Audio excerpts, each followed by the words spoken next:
kettumiehiä sitten? No yksi siinä tuli ontu, se oli kauan sitten 70-luvun loppuolta ja meidät vietiin aina maanantai-aamuna bussilla sinne kämpälle, joka sijaitsi silloin suuren ja mahtavan Neuvostoliiton rajan vieressä.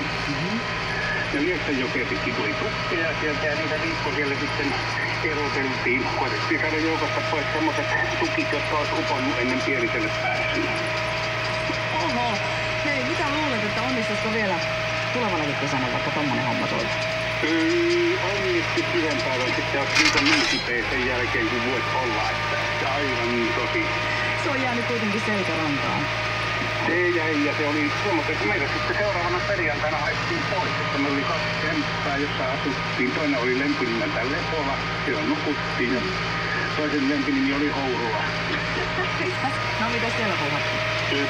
Pelattiin korttia ja naukattiin vähän miestä väkevämmin. Houruiltiin niin. Onks hyvät muistot ilmeisesti jäänyt kyllä varmaan noilta ajoilta? Ja